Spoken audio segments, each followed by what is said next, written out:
Welcome back to another Q&A video. As always, everything is timestamped. If you have questions, leave them down below. So with that said, let's get started. My back is smoked after doing deadlifts. What accessory back exercises can I do after? Okay, so in terms of free weighted rows, I know exactly what you're talking about. So you just finish a heavy set of deadlifts, your back is fried, and you don't really feel like going too heavy on a barbell row or something like that, right? So my advice would be to do something like a Yates row, where the back angle is going to be really, really upright, and there's a small moment arm on the lower back. So in terms of free weighted rows, Yates row will be my number one choice, right? You can also do like pen lay dumbbell rows, since it's very low stress on lower back. Like every time you reset, you pretty much are deloading low back. What I would go against is something like a barbell row, or maybe something like a T-bar row. Anything where you have to go really, really heavy, like a heavy bilateral row, and the torso angle is going to be rather low, similar to your deadlift. I would advise you don't do it if your back is really fried after pulling heavy weights. So Yates rows, upright rows as a whole, pen lay style is going to be good for you. And then in terms of other things you could do, power shrugs are great. Oftentimes, if I just finish doing some heavy pulls, I'll just do power shrugs, man, because now I can be very, very upright, and I'm never going to strain my back that way, right? So you got to pay attention to your body. And then one final recommendation is you could do machine rows. So seated cable rows, chest supported rows, all great tools for guys who are having lower back strains or just back strains as a whole. So that's that. Next question. Hey, Alex, do you have any advice on how to look good as a tall lifter? I've just hit 225 bench for 3 sets of 6, and I barely look like I lift. I have naturally big traps, but that's pretty much it. All right, the reason why you barely look like you lift, which I kind of doubt, you probably just have body dysmorphia, is because you have a lankier arm. You have a longer arm, so you have to fill it up with more muscle. But here's the deal. You probably do look better than a manlet, all right? A guy like myself, if you train for 5 to 10 years, you're going to dwarf the fucking shit out of me. You're going to completely dwarf me. If I stand next to you, it's going to be no comparison. So you shouldn't be sad that you're tall. You should be kind of happy because you're going to have a physique that no manlet could ever hope to achieve, right? Sure, from a proportion standpoint, a guy like me might be bigger technically, but you're just going to look way fucking bigger. So my advice to you, man, is just get more time under the bar. Train for 5-10 years. You're in the early intermediate stage, so you're just getting started in your fucking journey, right? Take your bench of 3 plates. I'm sure you could do it. Get your deadlifts up, get your rack pulls up, get your squat up, get your OHP up. Build more strength over time, train for long periods, and when you're a strong motherfucker, you're going to look like you lift. You're going to look damn impressive, and you're going to dwarf anybody who's below your height. That's just real talk right there.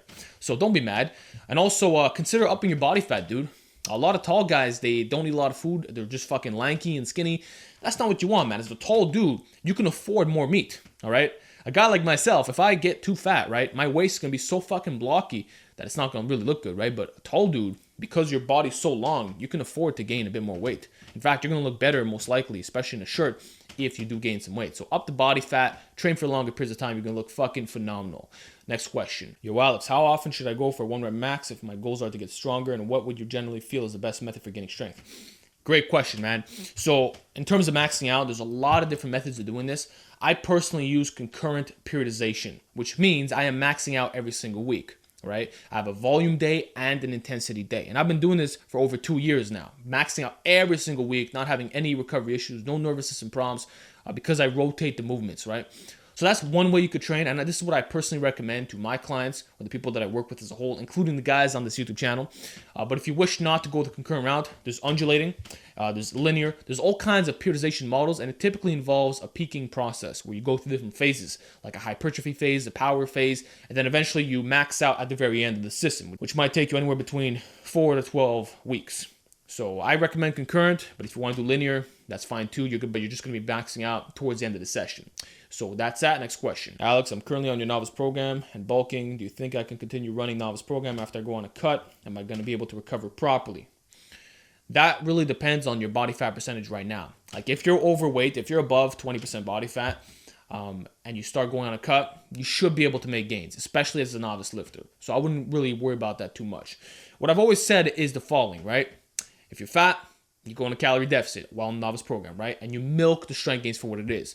The moment you start having a bunch of strength plateaus, you start eating at maintenance, right? You milk that for what it is. Once that plateaus, you start eating in a 10% calorie surplus. Once you plateau, 20% calorie surplus, and so on and so on. And that's how you should go through your novice phase, if you ask me. You can also consider recomping methods, but that's a whole different topic altogether. So yeah, I think you should be able to pull it off if you're in the higher body fat percentage. If you're stupid lean and now you're nearing the end of the novice phase and you try cutting, you might actually regress in strength, or you might just maintain if you're lucky. But I wouldn't expect super good gains if you're cutting while really fucking lean. So that's that. Next question. Alex, what's your opinion on seated barbell overhead press without the back support of the bench? Okay, you're basically describing Z press in a sense. The Z press is an exercise where you sit down on the floor, there's no back support, and you just have to press. Now, I really like this variation, whether you're on a bench or not, because you actually have to overhead press. You see a lot of guys, they're very deceptive. They're going to go on the seated bench, and they're going to actually turn into an incline. And they're going to say, oh, I strict press over 2 plates. No, you don't, motherfucker. You do not. Take out that fucking bench support. See how much you could do sitting down. It's actually going to be less than the standing overhead press, okay? So it's all bullshit. Guys are leaning back. They're turning into an incline press. I don't want people doing that. So you know what? It's actually pretty good what you're suggesting. You sit down, no back support. It's going to be very strict. It's actually going to be a seated overhead press, right? And the Z press, the way that I talked about before, is a lot of upper back, a lot of thoracic. Like, you really have to press backwards, because if you don't, you're actually going to fall down your fucking ass. It builds really good dead stop strength. I'm a huge fan of it. If you see my videos from 2016, I did a lot of Z presses. So give them a shot. It's used by the best strongman competitors in the world, and I think you'll like it too. So that's that. Next question. Hey Alex, will doing a 3 sets of 10 OHP with just a barbell every day on top of my regular training help me increase my OHP 1 rep max, considering this would add up to an additional 1,000 pounds of volume each week, or is this way too light? I don't really think this is going to work too well, man. I think you're going to have recovery issues. Like 3 sets of 10 every fucking day. That's a lot of volume, man. That really is a lot of volume. Sub-maximal weight or not, I think you're going to have recovery problems personally. Like, most guys who train every single day use a lower volume approach, aka Bulgarian light, where you work up to 1 peak set and that's it. No back off sets, no accessory work. You just do 1 fucking exercise, low reps, done. So you're saying you want to do 3 by 10, which is approximately, like, let's say 50 to 75% of your 1 rep max every single day. I really believe that you're going to have plateaus. This might work for 1 or 2 weeks, but after that, you're going to fucking regress. You're going to have recovery problems. I don't recommend it, man. Even if you're getting the extra workload, fuck that. If you want the extra workload, do Bulgarian light. So that's that. Next question. How would you classify a novice lifter? By the years in the gym or how much they can lift? Also, would you recommend neck training for a novice lifter? Okay, for the neck training part, absolutely, I recommend direct neck work. That's actually one of my biggest regrets, which is the fact that I did not train my neck. Okay, I have about 8 years of training experience, and I only started in late 2015, believe it or not. So if I would have done neck training for all those fucking years, I would have been so yoked today. My neck would have been easily above 20 inches. I would be fucking monstrous, honestly. So if you're just new to training, oh my God, you better be training your neck. You will not regret it later on in life, and you're going to look fucking incredible. By the time you reach intermediate, a year of neck training, you know how much that could do to your physique? Definitely do it. Now, in terms of classifying a novice lifter, the formal definition, if I'm being very real with you guys, is when linear progression ceases. Okay, so you cannot make gains doing linear progression. That's what a novice lifter is. And typically, when they run effective strength training programs, this is going to result in a 2-plate bench, 3-plate squat, 4-plate deadlift. And I've had it tested by thousands of men for information. So all these dudes saying, oh, your strength standard is unrealistic. Fuck you.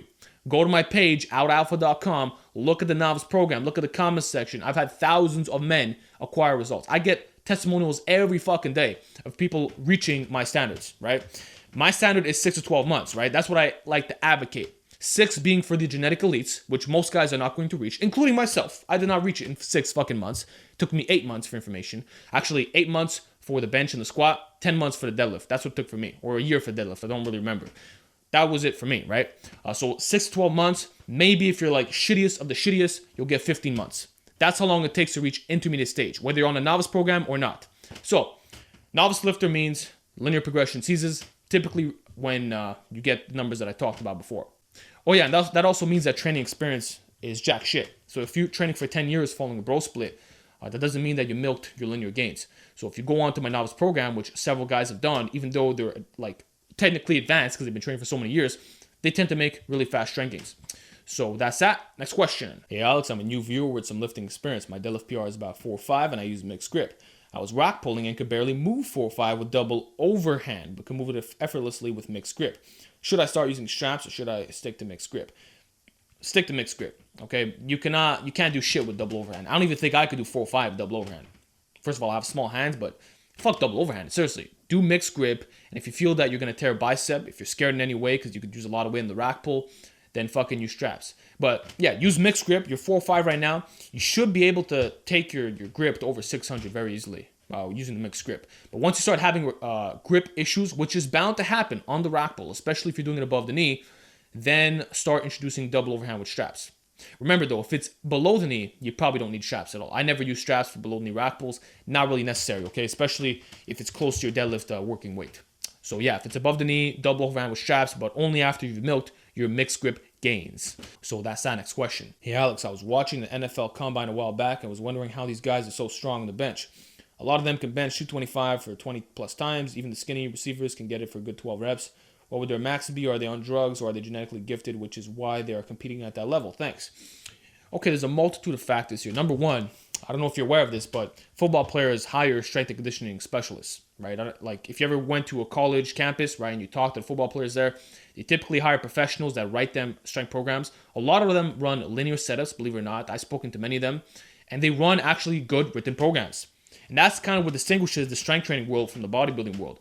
Football players know how to fucking train. All the shit you see me preaching on my channel, football players are doing the same thing, just for a more specific sport application. They're using periodization models, strength development strategies. They have all this shit going on. No elite football player is going to run a 5-day bodybuilding bro split. It's not going to happen. They will hire strength coaches. They will do the research themselves. They will run really good fucking programs. And it is what it is. So it's not surprising to me that these guys have strong bench presses. Obviously, they're doing bench training. Obviously, they're hiring the best of the best, which will help them excel at their sport. Now, to answer your question about genetics, yes, guys who are of good genetics are most likely to compete in football. Or if they have the genetics for football, they're obviously going to compete in it, you know? So that's like saying, okay, a gymnast is 5'2". Is it because he trained to be 5'2", or is it because he's naturally 5'2", and it allows him to excel at his sport? It is what it is. For all sport, guys who are meant to do it, well, you're going to see them pile up, right? So obviously they do have good strength genetics. You need good strength if you're going to do football. And of course, here's the funny thing, they're on drugs as well. So they have good genetics, good training, and they have drug usage. None of these guys are naturals. Top of the cream, you got to get on some shit. That's just the way the sport world is. And if you want a good reference on that, watch the documentary Bigger, Faster, Stronger. It was filmed by Mark Bell's brother, and it was pretty good. So check that out, man. And that should give you more insight of how the sport world works. But yeah, football players, they know what they're doing. So that's that next question. On max effort days, is it better to go from warm-up weights to your max effort weight in smaller increments and do one set with the max effort weight? So you start with 70 kilos and work up to 120, 5-3-1 style, or with warming up with light weights and then straight to, let's say, 110 kilos and doing 6 sets of 3 be just as effective. Okay, the first thing that you described would work best on the first exercise. That's when you're using the max effort method. You're talking about max effort days, correct? So yeah, what you're going to do essentially is, and you see it in my training videos all the time, is you work up to the 1 rep max. So if I plan on working up to a 1,000-pound rack pull above the knee, which that's easy weight for me, it will go like this. 135 for about 5 reps, 225 for 3, 315 for 3, 405 for 3, 500 for 1, 585 for 1, 675 for 1, 765 for 1, 855 for 1, and then I would do like 925 for 1, and then I'd go directly into 1,000. And that would be the end of it. Once I hit 1,000, it's fucking done. So that's how I do it. It's not work sets. You know, what you're saying is you gradually build up to 1,000, and then you would do like 6 sets of 3 or some shit. No, that's accessory work, which works fine, you know? So if you're going to do straight sets, leave that for the secondary press or the other stuff that you're doing in the system, you know, like the fucking push downs and all the other shit, you know, the extensions, all that. But for the main lift, the first exercise in a max effort day should be maxing out, aka 5-3-1 style, as you described, which I don't even think that's 5-3-1 style, to be honest with you. That's just working up to 1 rep max. That's how it's done. So that's that. Next question. What are your thoughts on lifting while having a polyphasic sleep schedule? Can it be done? Yes, it could be done. In fact, I have experience with it. But it's not really optimal. It is not fucking optimal. I did that shit in college, man, because of my really tight schedule. I was in the library all fucking day, you know, barely sleeping, doing a lot of homework and shit. And like, you can pull it off, but you don't feel good. You feel fucking tired. What I used to do was I'd sleep like 3 hours a night, and then I'd sleep on the bus. That'd be my first nap, if you will. On the way back, I would sleep on the bus again. And my rides were like an hour and a half, so I had plenty of time to fucking relax. So I would do that. And then I would have like 2 extra naps when I got home, you know, and I would actually train after the first nap. I would train after the first nap. I'd come home, eat, nap again, work for a couple hours, then go to fucking bed, restart the cycle. So yeah, I did pull it off. It worked. I got good gains, but my recovery felt like shit. Like I really had to optimize my training, and I don't recommend that anybody does this. I think it's better to sleep straight throughout the night. Just one session of sleep throughout the night. Maybe have a nap throughout the day as well if you have extra free time. But breaking up into small fucking intervals, you feel tired all the time, man. You got to up your caffeine. Like, trust me, it's not optimal. But if you have to, then it is what it is. And I can't really describe anything else because you're stuck in that situation.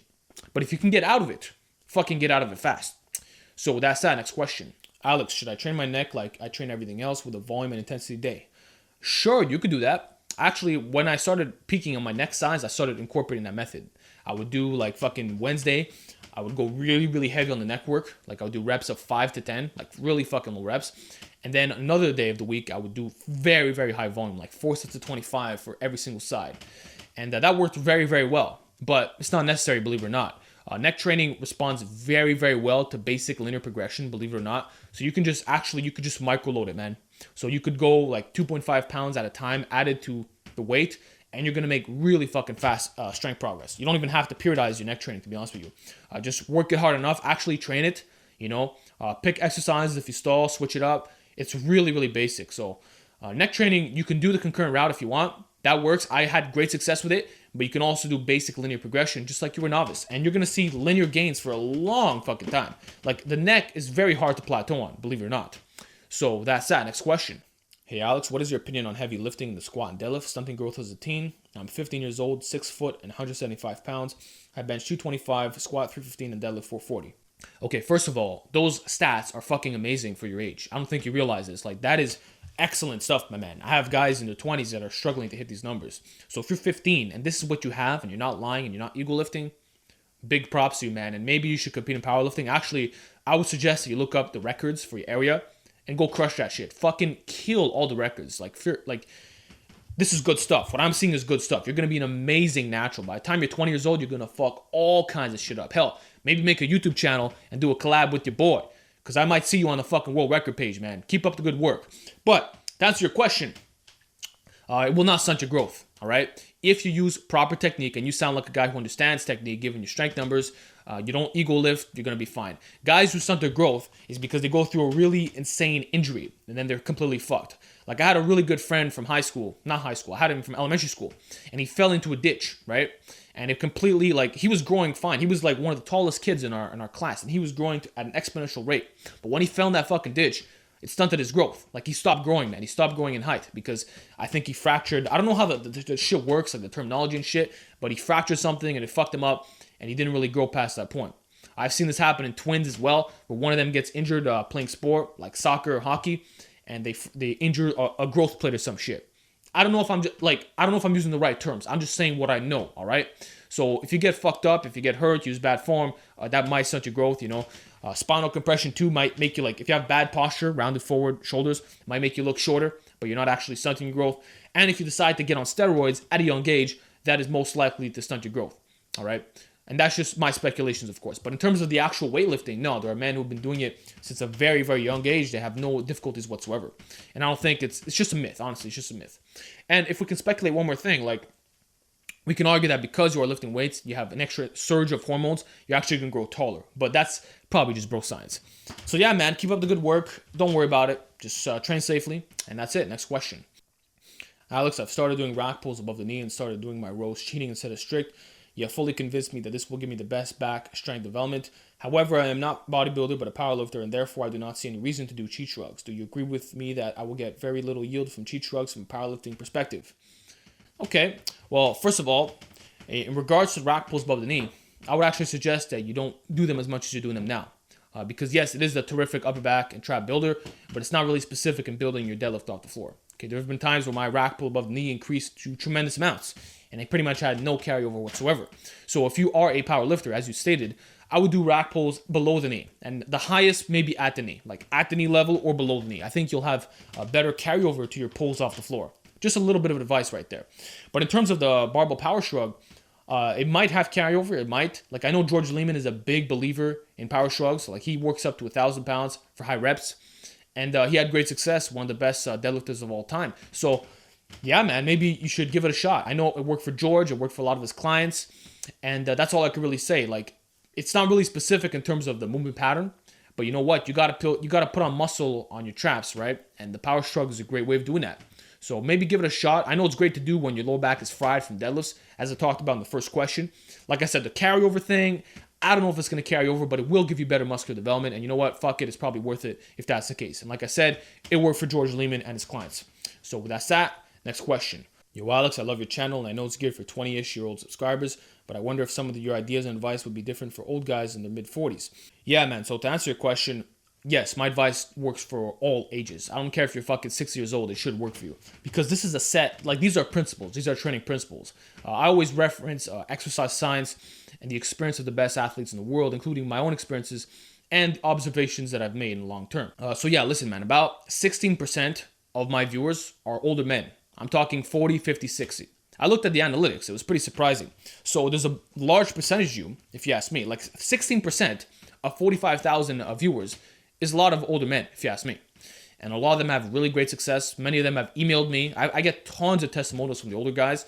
They seem to be, like, they really appreciate it, you know, because I'm giving this information out for free. They fucking run the programs. They email me back saying, Alex, that my advice was really helpful for them, you know? So I've had lots of old dudes, 40s, 50s, even 60s, run this advice and get great results. Like, there's one dude right now, he messages me every couple months, and he's always making gains. I think he's like 52 or something.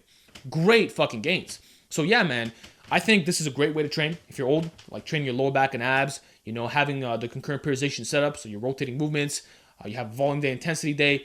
Like, it prevents overuse on the body, you know, adding the mobility work, the neck training, like all this stuff. I think it makes you injury-free. It makes you feel young. It makes you feel healthy. Of course, I'm not an old man, so I can't really speak off experience, but I could speak off the experiences of other older men who follow my channel. And if you are an older man, comment down below. Express how my advice may have helped you out. So yeah, man, I think you'll be fine. And keep going on that grind. It's good that you're doing it at this age. So that's it. Next question. What's your take on genetic limits of how much muscle mass a drug-free lifter can carry? When can you safely establish that you reach your limit, and how much does adding muscle mass on specific muscle groups beyond that stage look like? For example, have you, as an advanced natty lifter, found out that when you pack up some mass in some muscle groups, it came at the cost of losing muscle mass at other less stimulated muscle groups? Okay, so in terms of the whole natty limit thing, honestly, you guys should just stop fucking thinking about it. Like, just stop thinking about it. Don't look at these charts. Don't look at any of that shit. Just train for you and leave it at that. Push your limits. Don't even think about, oh, is this my limit? No, just stop thinking about that shit, honestly. To me, there were so many times where I thought I reached my natty limit, yet I was so fucking far from it. In 2014, I had multiple plateaus. That's when I discovered the power of concurrent periodization, and then my strength fucking shot up. Late 2015, I developed the naturally enhanced philosophy, started applying it, and then I blew up, and I developed the rack pull above the knee, the cheat row, the cheat shrug, all this shit. So there's always been ways of me making new gains. Okay, and it didn't have to involve drug use. So that said, there's so much you could do naturally. Like, my standards are always fucking raising. And we live in a time where information is at its highest peak. We have exercise science textbook. We have guys on YouTube giving great advice. We have newsletters. We have articles. We have so much shit. And to just limit yourself and say, okay, this is my natty limit, I say fuck that, all right? Like, I'll give an example, right? When I first started watching Eric Buchenhagen, I legit thought he was a drug user because his lifts were just out of this world. And it wasn't until he started claiming natural that I was like, holy fuck, what you can do without drugs is out of this world. You know, and the reason why I believe he's natty is because he's a real dude. And real recognizes real. So if a real guy like that claims natural, I'm going to fucking believe his ass because it is what it is. So yeah, man, Eric has made so many fucking gains that I had to reevaluate what I was doing. I was like, damn, man, like, there's so much you could fucking do. And when I look at the old-time strongman, it's like, the standards were insane back then. There were guys pulling above 700 pounds very easily, drug-free, confirmed drug-free, because drugs did not exist at the time. So I'm disgusted with this community where guys are fucking selling themselves short. They're always thinking about their natty limit, all this shit. Fuck that. Focus on you. Focus on your strength development. Keep raising the bar. And if you plateau, move on to something else. So, you know what? Don't even think about it, man. I don't think it matters at all. Based off my experience, I continue to make gains. I continue to find out new training methods. Actually, just this week, I found out some new ways of revolutionizing my training. I'm going to share with you dudes and see how it works out. So don't even think about it, man. I don't think it matters one bit. Stop looking at the charts. Stop saying, okay, I reached my natty limit. Nah, fuck that. Raise the standard. Keep shooting for greatness, man. That's my fucking answer. Are you bulking or cutting? Okay. Well, I was bulking. In fact, I was dirty bulking for a very long time. And I got up to around 186 pounds body weight. And I was making great gains. But guess what? I kept getting sick. And when I got sick, my appetite would fucking drop so low that I would end up losing a lot of weight. So eventually I just said, fuck this dirty bulking shit. And I just decided to eat naturally. I ate normally according to my own appetite, ate clean foods, and my body miraculously dropped 10 pounds like that. It dropped so fucking fast, it was a complete joke. And I think I cut for about a month and a half. So it was a mini cut, and I lost all kinds of weight. All the fucking fat from dirty bulk went off, and I came out at 176, 177. So this is the lean state that I was in. I actually resumed my bulk starting the 15th, and now I'm going to go back into hitting that bare mode status, this time doing it the clean style. It's a little bit of a bitch because you got to force feed all this clean food and shit. It's fucking annoying. You got to cook all the time, but it is what it is. So yeah, I'm definitely back on my bulk, and I'm going to hit the bare mode this time. No more fucking Mr. Lean. Screw that. So that's that. Last question of the week. Alex, how come you're looking bigger when you're leaner? Does that mean being at a lower body fat is better? Fuck no. Absolutely not. Okay. The reason why you think I look bigger is because I'm flexing while I'm shirtless, all right? And you can see the muscle separation a little bit more. What you don't see is the fact that my shirts are a little bit looser. That's not something you see, right? So let me just expose the truth about being lean. When you get lean as a drug-free lifter, you are going to slim down in size, especially your yoke. Your neck and traps are going to slim out, and you're not going to look as big in a shirt. You're going to slim the fuck down, and you're only going to look bigger if you are A, pumped, B, shirtless, and C, flexing. But if you are in a relaxed state, with your arms just like this, relaxed, you're sideways relaxed, you're in the back relaxed, you're going to be smaller. And I am smaller. You may think that I look so fucking good right now, but no, when I was in a relaxed state, which is where most guys are in 99% of the time, I was in fact bigger when I weighed 186 pounds, okay? So that's it. It comes down to the flexing. When you flex, you can see the muscle definition a little bit better. It's kind of an illusion. But in the real world, you're not actually bigger. You're actually smaller. The clothing proves this. And right now, my arms are a little bit under 16.5, right? If I bulked up back to 186, they would be 17s just from the extra fat gain. So you see, I'm not bigger. I gained muscle, right? I gained more muscle. I lost a bit of fat, and I have similar measurements to when I was in a fluffy state. But if I return to that fluffy state, then my measurements would obviously increase without a doubt. So no, you're not going to be bigger when you're leaner. It's not going to happen. You might look better in certain instances when you're flexing and you're doing all this posing and you're pumped and shit. But in terms of normal conditions, you are going to be fucking smaller. And honestly, higher body fat is the way to go. Bare mode is totally the way to go. And that's why I'm trying to reach the 200 pounds. When I hit 200 pounds, you will see what happens when a drug-free lifter is relaxed in clothing. You will see what it fucking looks like. So look forward to that. And that's it for today's Q&A. If you have more questions, leave them down below and I will answer them next week.